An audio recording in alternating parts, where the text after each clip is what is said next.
భూమి యొక్క పేరు వినగానే వివిధ రకాలైన జీవులు నివసించే నీలిరంగు గల అందమైన గ్రహం యొక్క చిత్రం మన మనస్సులో ఏర్పడడం ప్రారంభమవుతుంది. అయితే ఈ భూమి ఎలా పుట్టి ఉంటుందో, ఇక్కడ జీవం ప్రారంభం కావడానికి ఎంత సమయం పట్టి ఉంటుందో ఎప్పుడైనా ఆలోచించారా?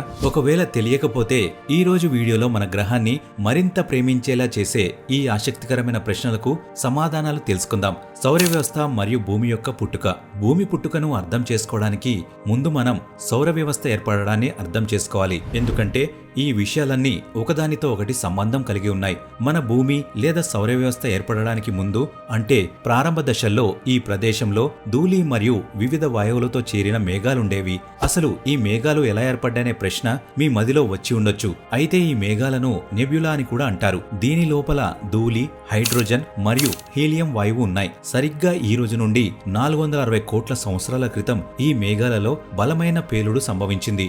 దీని కారణంగా ఆ మొత్తం అంతరిక్ష స్థలంలో దుమ్ము మరియు వాయు మూలకాలు వ్యాపించాయి. ఇవి మెల్లగా కలవడం ప్రారంభించాయి. దాని కారణంగా అవి ఉల్కలు, అంటే మెటియోరైట్స్ రాళ్లుగా మారాయి. దీని తర్వాత ఆ మెటియోరైట్స్ రాళ్లు లోపల హీలియం మరియు హైడ్రోజన్ వాయువుల పీడనం పెరగడం ద్వారా వాటి మధ్య ఒకదానితో ఒకటి ఢీకొని పేలుళ్లు ప్రారంభమయ్యాయి. అలా మన సూర్యుడు పుట్టాడు. సూర్యుడు ఒక వేడి నిప్పు బంతి లాంటివాడు. అలాగే సూర్యుడి యొక్క గురుత్వాకర్షణ శక్తి ఎంత బలంగా ఉంటుంది అంటే దానికి దగ్గరగా ఏ వస్తువు చేరినా దాని నుండి దూరం వెళ్లలేదు. అటువంటి పరిస్థితుల్లో సూర్యుడు గురుత్వాకర్షణ శక్తి కారణంగా దాని చుట్టూ తిరుగుతున్న మెటియోరైట్స్, ధూళి మరియు మట్టి కణాలు మొదలైనవి ఒకదానితో ఒకటి కలిసి ఒక భారీ శరీరంగా, అంటే గ్రహాల ఆకారంలో ఏర్పడడం ప్రారంభమయ్యాయి. అదేవిధంగా సూర్యుని చుట్టూ ఉన్న వాయు మూలకాలు కలిసి రాళ్లు మరియు ఘన మూలకాలు లేని భారీ గ్రహాలుగా ఏర్పడ్డాయి.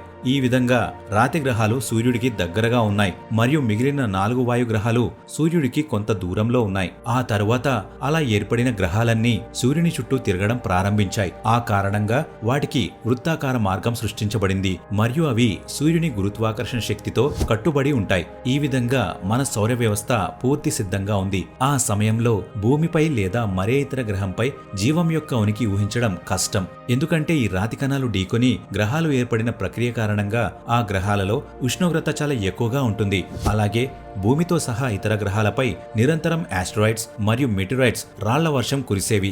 దీని కారణంగా భూమిపై పరిస్థితులు నేటి కంటే పూర్తి విరుద్ధంగా ఉండేవి. కాలం గడిచే కొద్దీ మెటిరాయిడ్స్ మరియు ఆస్ట్రాయిడ్ రాళ్ల కాస్మిక్ షవర్ ముగిసింది మరియు మన గ్రహం చల్లపడడానికి తగినంత సమయం దొరికింది. ఈ కారణంగా యూనివర్స్ లో కొత్త అధ్యయనం ప్రారంభమైంది. ది హేడియన్ యుగం. నేటి నుండి సుమారు 4.5 బిలియన్ సంవత్సరాల క్రితం హడియన్ మరియు ఆర్కియన్ శకం భూమిపై ప్రారంభమైంది. ఇది మన గ్రహం మీద జీవం యొక్క మూలకానికి చాలా ముఖ్యమైనదిగా పరిగణించబడుతుంది. వాస్తవానికి ఆ 4.5 బిలియన్ సంవత్సరాల క్రితం సమయంలో థియా అనే గ్రహశకలం భూమిని ఢీకొట్టింది. దాని కారణంగా భూమిలో కొంత భాగం విరిగిపోయింది. భూమి యొక్క ఆ భాగం అంతరిక్షంలో చాలా సంవత్సరాలుగా దుమ్ము మరియు మట్టి రూపంలో తేలియాడింది మరియు తరువాత గురుత్వాకర్షణ శక్తి కారణంగా అది మన చంద్రునికి జన్మనిచ్చింది. అటువంటి పరిస్థితుల్లో భూమి సూర్యుని చుట్టూ ఎలా తిరుగుతుందో అదేవిధంగా చంద్రుడు భూమి చుట్టూ తిరగడం ప్రారంభించాడు మరియు ఈ విధంగా మనకి పగలు మరియు రాత్రి వచ్చింది. ఇది ప్రస్తుతం మన జీవం నిర్వహించడంలో ముఖ్యమైన పాత్ర పోషిస్తుంది. ఈ యుగంలో భూమి మీద మెటియోరైట్స్ మరియు ఆస్ట్రాయిడ్స్ పుడుతూ ఉండేవి. వాటితో పాటు పెద్ద మొత్తంలో నీరు మరియు ఖనిజాలు దొరికాయి. ఆ నీరు ద్రవ రూపంలో లేకపోయినా మంచులా ఘనమైనదిగా ఉండేది. ఇది కాలక్రమంలో కరగడం మొదలైంది మరియు భూమిపై సముద్రాలు ఏర్పడడం ప్రారంభించాయి. శాస్త్రవేత్తల ప్రకారం ఈ యుగంలో మెటియోరైట్స్ మరియు ఆస్ట్రాయిడ్ రాళ్లతో వచ్చిన ఖనిజ మూలకాలు భూమి మధ్యలో సేకరించబడ్డాయి. అయితే తేలికపాటి పదార్థాలు భూమి యొక్క ఉపరితలంపై సేకరించబడ్డాయి. అలాగే దీనికి తోడు భూమిపై మ్యాగ్నెటిక్ ఫీల్డ్ కూడా ఏర్పడింది. అయితే ఈ మ్యాగ్నెటిక్ ఫీల్డ్ భూమిపై ఏర్పడినప్పుడు ఇంకా జీవం భూమిపై ఏర్పడలేదు. ది ఆర్కియాన్ యుగం. భూమిపై ఆర్కియన్ శకం ప్రారంభం నాటికి మెటిరాయిడ్ షవర్ అండ్ ఆస్ట్రాయిడ్స్ రాతి వర్షం నిలిచిపోయింది. అలాగే భూగ్రహం యొక్క ఉష్ణోగ్రత గణనీయంగా తగ్గుతూ వచ్చింది. కానీ అప్పటి వరకు భూమిపై జీవం వృద్ధి చెందే అవకాశం లేకపోయింది. ఎందుకంటే ఆక్సిజన్ వంటి ముఖ్యమైన మూలకం మన గ్రహం మీద లేనందున అభివృద్ధి చెందలేదు. అటువంటి పరిస్థితుల్లో భూమి ఆర్కియన్ యుగంలో ఉంది. నీటి లోపల ఏకగణ జీవులు పుట్టడం వల్ల సముద్రం లోపల జీవం వృద్ధి చెందడం ప్రారంభమైంది. బ్యాక్టీరియా రూపంలో ఉన్న ఈ సూక్ష్మజీవులు భూమిపై జీవితాన్ని ప్రారంభించడమే కాకుండా గ్రహానికి తగినంత ఆక్సిజన్ అందించడంలో కూడా ముఖ్యమైన పాత్ర పోషించాయి. వాస్తవానికి ఈ సూక్ష్మజీవులు సూర్యుడి నుండి శక్తిని పొందడం ద్వారా ఆక్సిజన్ ని విడుదల చేయగలిగాయి. దీని కారణంగా సముద్రంలో వాటి సంఖ్య వేగంగా పెరగడం ప్రారంభమైంది. ఈ విధంగా సూక్ష్మజీవులు సంఖ్య పెరగడం వల్ల ఆక్సిజన్ పెరుగుదల మరియు దీని కారణంగా సముద్రం లోపల గడ్డి అలాగే మొక్కలు అభివృద్ధి చెందడం ప్రారంభించాయి. అసలు భూమిపై వాతావరణం ఎలా ఏర్పడింది? భూమిపై జీవం యొక్క ప్రారంభానికి వాతావరణం చాలా ముఖ్యమైనది. ఎందుకంటే దీని కారణంగా సూర్యుని యొక్క హానికరమైన రేడియేషన్ మరియు అంతరిక్ష వస్తువుల దాడిని నివారించడంలో ఇది మనకు చాలా సహాయపడుతుంది. అండ్ అలాగే ఆర్కియన్ యుగంలో అగ్నిపర్వత విస్ఫోటనాల కారణంగా భూమి యొక్క గర్భం నుండి చాలా వాయువులు విడుదలయ్యాయి. వీటిలో కార్బన్ డయాక్సైడ్ మరియు నైట్రోజన్ కూడా ఉన్నాయి. అదే సమయంలో భూమి యొక్క సముద్రం నుండి అభివృద్ధి చేయబడిన ఆక్సిజన్ పరిమాణం కూడా గణనీయంగా పెరిగింది. ఆ సమయంలో భూమి యొక్క ఉష్ణోగ్రత ఈనాటిలా చల్లగా ఉండేది కాదు, చాలా వేడిగా ఉండేది. వివిధ వాయువులు మరియు నీరు ఆవిరి రూపంలో ఎగురుతూ గ్రహం యొక్క ఎగువ చివరను చేరుకునేవి. అలా పైకి చేరిన ఈ వాయువులన్నీ చల్లపడేవి మరియు అవి భూమిని అన్ని వైపుల నుండి షీట్ లాగా కప్పాయి. దీనిని మన గ్రహం యొక్క ఓజోన్ లేయర్ అని అంటారు.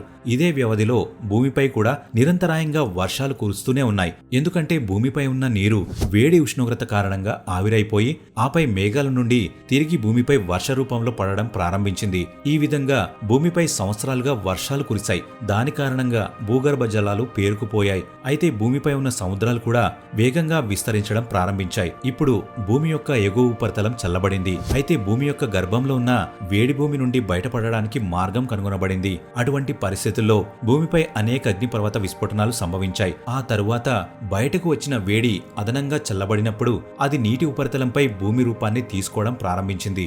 ఈ విధంగా భూమికి వాతావరణం మరియు ల్యాండ్ రెండూ లభించాయి. అలాగే భూమిపై జీవం వృద్ధి చెందే అవకాశాలు ముందు కంటే అభివృద్ధి చెందాయి. భూమిపై జీవం యొక్క మూలం. భూమిపై జీవం సముద్రంలో సూక్ష్మజీవుల రూపంలో ఉద్భవించిందని మనందరికీ తెలుసు. వీటి ద్వారా వాతావరణంలోని ఆక్సిజన్ను ఎంతగానో విస్తరించింది. దాని కారణంగా వివిధ రకాల చెట్లు, మొక్కలు మరియు పచ్చటి గడ్డి నేలపై పెరగడం ప్రారంభించాయి. ఈ పచ్చదనం వల్ల భూమిలో ఆక్సిజన్ పరిమాణం పెరిగిపోగా ఈ సముద్రంలో నివసించే జీవుల రూపం కూడా ఏడాదికేడాది అభివృద్ధితో మారుతూ వచ్చాయి. నేటి నుండి 50 కోట్ల సంవత్సరాల క్రితం నీటి జీవులు కాకుండా వెర్టిబ్రేట్ జీవులు భూమిపై ఉనికిలోకి వచ్చాయి. ఇవి సముద్రం నుండి బయటకు వచ్చి భూమిపై జీవించడం ప్రారంభించాయి. ఇలా ఈ జీవులు రావడంతో వివిధ జాతులు కూడా ఉనికిలోకి రావడం ప్రారంభించాయి. వీటి శరీర పరిమాణం నేటి జంతువుల కంటే 2-3 రెట్లు పెద్దది. వీటిలో శాకాహార మరియు మాంసాహార జీవులున్నాయి. వాటి శరీర భాగాలు మరియు ఆకృతి వాతావరణాన్ని బట్టి మారుతూ వచ్చాయి. అందులో డైనోసార్లు కూడా ఈ జీవులలో ఒకటి. అండ్ అలాగే దీని వివిధ జాతులు భూమిపై కనుగొనబడ్డాయి. వీటిలో కొన్ని రకాల డైనోసార్లు మాంసాహారులు మరియు కొన్ని శాకాహారులు. ఈ జీవులు నేలపై నడవగలవు మరియు గాలిలో ఎగురుతాయి కూడా. ఇవి చాలా సంవత్సరాల పాటు భూమిని పాలించాయి. అయితే అప్పటి వరకు భూమిపై ఉన్న ఈ భూ ఉపరితలం ఒకదానితో ఒకటి అతుక్కుపోయి ఉండేది. కాబట్టి ఆ సమయంలో ఖండాలు లేవు. ఈ పెద్ద భూభాగాన్ని ప్యాంజియా అని పిలుస్తారు. అయితే భూమి యొక్క అంతర్గత ప్లేట్స్ కదలిక కారణంగా సుమారు 20 కోట్ల సంవత్సరాల క్రితం విడిపోయింది. దీని కారణంగా భూమి 2 భాగాలుగా విభజించబడింది. వీటిని లారేషియా మరియు గోండ్వానా ల్యాండ్ అని పిలుస్తారు. ఈ విధంగా భూమి యొక్క విస్తీర్ణం పెరుగుదల కారణంగా దానిపై నివసించే జంతువుల నివాసాలు కూడా మార్చబడ్డాయి. ఆ తర్వాత భూమి యొక్క అభివృద్ధి ప్రక్రియ ముందుకు సాగింది. తరువాత లారాసియా నుండి విడిపోయి ఉత్తర అమెరికా, యూరోప్ మరియు ఆసియా వంటి ఖండాలు ఉనికిలోకి వచ్చాయి. గోండ్వానా ల్యాండ్ నుండి విడిపోయి ఆస్ట్రేలియా, ఆఫ్రికా మరియు దక్షిణ అమెరికా వంటి ఖండాలు ఉనికిలోకి వచ్చాయి. ప్రారంభంలో భారతదేశం కూడా గోండ్వానా ల్యాండ్లో భాగమే. కానీ ఈ భూమి భాగాలుగా విడిపోయిన తర్వాత భారతదేశం చాలా సంవత్సరాలు సముద్రపు అలలతో ప్రయాణించి చివరకు ఆసియా భూమిని అతుక్కుంది. ఈ తాకిడి కారణంగా హిమాలయ శ్రేణి మరియు ఎవరెస్ట్ పర్వతం పుట్టాయి. ఇది ప్రపంచంలోనే అతిపెద్ద పర్వత శిఖరంగా కూడా పరిగణించబడుతుంది. అటువంటి పరిస్థితుల్లో భూమి యొక్క ఒక ప్రాంతంలో నివసించే జీవులు ఇప్పుడు వివిధ ఖండాలలో స్థిరపడ్డాయి. వీటి జీవన పరిస్థితులు, ఆహారపు అలవాట్లు మరియు శారీరక నిర్మాణం పరిస్థితులకు అనుగుణంగా అభివృద్ధి చెందాయి. ఆ సమయంలో భూమిపై డైనోసార్ల జనాభా ఎక్కువగా ఉండేది. అయితే సరిగ్గా 6.5 కోట్ల సంవత్సరాల క్రితం ఒక పెద్ద ఆస్టరాయిడ్ భూమిని ఢీకొంది. ఆ తాకిడి కారణంగా డైనోసార్ జాతి పేరు భూమి నుండి తొలగించబడింది. ఎందుకంటే ఆస్టరాయిడ్ ఢీకొనడం వల్ల చాలా హానికరమైన రేడియేషన్ బయటకు వచ్చింది. ఈ రేడియేషన్ కారణంగా డైనోసార్ చర్మం కాలి బూడిదయింది.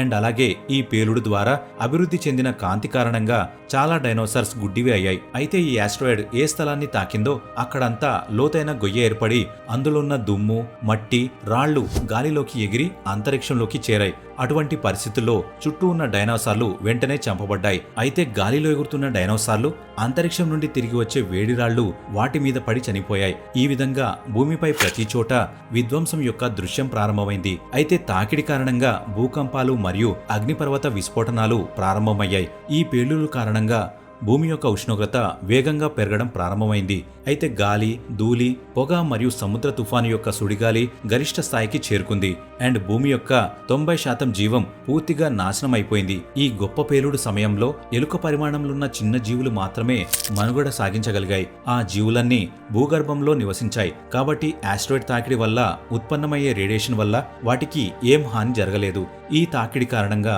భూమి యొక్క ఆకాశం చుట్టూ చీకటి మేఘాలు కమ్ముకున్నాయి. అలాగే సూర్యరశ్మి చాలా నెలల పాటు భూమి యొక్క నేలను చేరుకోలేకపోయింది. అటువంటి స్థితిలో బ్రతికున్న చిన్న జీవులన్నీ బయటపడిన కుళ్ళిన మాంసాన్ని తినడం ప్రారంభించాయి. ఎందుకంటే అవి అలా చేయకపోతే వారి జీవితం కూడా ముగింపు అంచుకు చేరుకుంటుంది. ఈ విధంగా కొన్ని నెలలు గడిచాయి. ఆ తర్వాత ఆస్ట్రాయిడ్ తాకిడి కారణంగా ఏర్పడిన చీకటి మేఘాలు భూమి యొక్క ఆకాశం నుండి వేరు చేయబడ్డాయి. అలాగే తిరిగి సూర్యుని కాంతి భూమి నేలపై పడడంతో పరిస్థితులు మళ్లీ సాధారణమయ్యాయి. నేలపై చెట్లు మరియు మొక్కలు తిరిగి మొలకెత్తాయి అండ్ వర్షం కారణంగా భూమి యొక్క ఉష్ణోగ్రత కూడా సాధారణమైంది. పైగా భూమి లోపల నివసించే చిన్న జీవులు పర్యావరణంతో పాటు అభివృద్ధి చెందడం ప్రారంభించాయి. దాని కారణంగా వాటి సైజ్ మరియు భౌతిక ఆకృతి మారడం చోటు చేసుకుంది.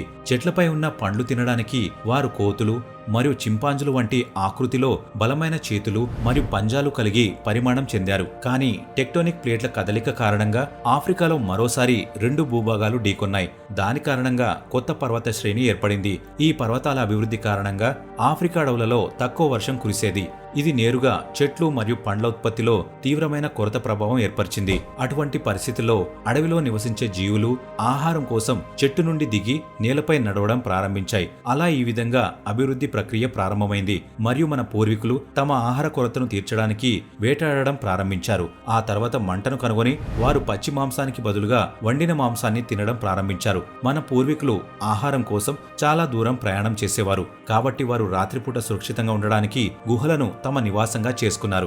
మారుతున్న ఋతువుల వినాశనాల నుండి రక్షించుకోవడానికి ఆకులు మరియు గడ్డితో బట్టలు సిద్ధం చేసుకుని వేసుకునేవారు. అయితే కాలక్రమేణా మన పూర్వీకులు తమ అవసరాలను తీర్చుకోవడానికి వ్యవసాయం మరియు పశుపోషణను ఆశ్రయించగా ఆహారం కోసం వారి సంచారాన్వేషణను తగ్గించారు. ఈ విధంగా ఆహారం మరియు ఆహార పదార్థాలను ఇచ్చిపుచ్చుకోవడం ద్వారా వారి అవసరాలు తీర్చబడే భూమిపై నివాసాలు మరియు నగరాలు పునాది వేయబడింది. ఆ సమయంలో మన పూర్వీకుల శరీరంలో అనేక రకాల మార్పులు ఏర్పడ్డాయి. అయితే వారి శరీరం నుండి అవసరం లేని అవయవాలు అదృశ్యమయ్యాయి. ఇంతకు ముందు కంటే మానవ మేధస్సు బాగా అభివృద్ధి చెందింది. అదే సమయంలో దాని శారీరక సామర్థ్యం కూడా పెరిగింది. మనం మాట్లాడుకోవడం ప్రారంభించాం. కొన్ని విషయాలు రాతిపై మరియు జంతువుల చర్మంతో చేసిన పేజీలలో వ్రాయడం ప్రారంభించాయి. ఈ విధంగా మానవ జీవితం భూమి యొక్క వివిధ ఖండాలలో అభివృద్ధి చెందడం ప్రారంభించింది. ఇలా వివిధ కాలాల్లో మనుషుల జీవనశైలి, ఆహారపు అలవాట్లు మారాయి. మనం చాలా కొత్త విషయాలను కూడా కనుగొన్నాం. మన ప్రయాణం నేటికి కొనసాగుతుంది మరియు క్రమంగా అభివృద్ధి చెందుతున్న ప్రక్రియ కారణంగా మానవ శరీరంలో అనేక మార్పులు చోటు చేసుకుంటున్నాయి. ఐ హోప్ ఈ వీడియోలో మన సౌర వ్యవస్థ అలాగే భూమి ఎలా పుట్టాయో మరియు మానవులమైన మనం ఎలా ఉనికిలోకి వచ్చామో తెలుసుకున్నారని ఆశిస్తున్నా. ఈ రోజుకి అంతే. మీకు వీడియో నచ్చితే లైక్ చేయండి మరియు షేర్ చేయండి. ధన్యవాదాలు.